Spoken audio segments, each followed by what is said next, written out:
மாட்டிக்கிட்ட பங்கு.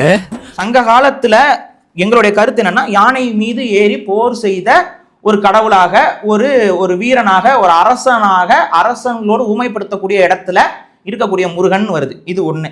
இரண்டாவது, இப்ப நீங்க சொன்ன அந்த உங்களுடைய திருமுருகாற்றுப்படை மற்றும் பரிபாடல், இதுக்கே நான் வந்துடுறேனே. திருமுருகாற்றுப்படையில சொல்ற கருத்தும் பரிபாடல்ல சொல்ற முருகனுடைய பிறப்பு கருத்துமே வேறு வேறு. இப்ப இதுல எது உண்மைன்னு நீங்க சொல்ல போறீங்க? அது ரெண்டுமே மக்களுடைய நம்பிக்கை சார்ந்தது. இப்படி போக கூடாதுல்ல. அப்படிதான்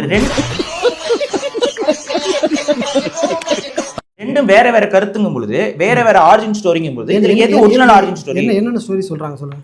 ஓகே, இல்ல நீங்க இப்ப டைவர்ட் ஆகி போட்டுறீங்க. நீங்க அந்த சிவனுடைய மகன் அப்படின்னு. ஆமா, இது இப்ப நீங்க சிவனுடைய மகன் அப்படிங்கிறதுக்கு நீங்க வந்து திருமுருகாற்றுப்படை எடுத்துக்காட்டா சொன்னீங்க, பரிபாடல எடுத்துக்காட்டா சொன்னீங்க. நான் என்ன சொல்லவே இல்லை.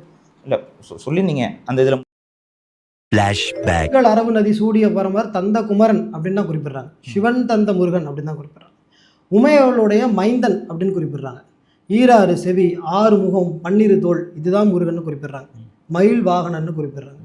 வள்ளி தெய்வானைக்கு கணவன் குறிப்பிடுறாங்க. சூரபத்மனை வதம் செஞ்சவர்னு குறிப்பிடுறாங்க. ஸோ இப்போ நீங்கள் என்கிட்ட கேட்டிருந்தீங்க, பன்னெடுங்காலமாக சிவனுடைய மகன் முருகன் அப்படிங்கிற ஒரு நம்பிக்கை வந்து தமிழ் சமூகத்தில் இருந்துச்சு. அதுக்கு எதிராக புதிதாக ஒரு கருத்துருவாக்கம் வந்து தமிழ் தேசிய தரப்புல இருந்து வருது. முருகனை பத்தி பாடிய தமிழ் இலக்கியங்கள் எதுவோ அதுலதான் முருகனை பத்தி நம்ம தேடணும். திருமுருகாற்றுப்படையும் பரிபாடலும் தான் முருகனை பத்தி பாடுது. நம்ம என்ன பண்ணிடுறோம் இதுல முன்னாடி? சரி, ஓகே, அப்படி வருது அப்படின்னு நான் சொல்றேன். ஆனா அது ரெண்டு தான் நான் சொல்றேன். அது ஓகே. இப்ப இது ரெண்டுலயுமே பரிபாடல் நீங்க சொல்றது போல அதுவும் சங்கம் அந்த காலத்துல தான் வருது.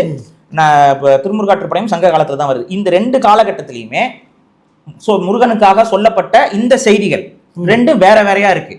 அது என்ன வேற வேறையா இருக்குங்கிறத நான் அந்த கதையை மட்டும் சொல்றேன். பாடல்கள் வந்து நீங்க வெரிஃபை பண்ணிக்கோங்க.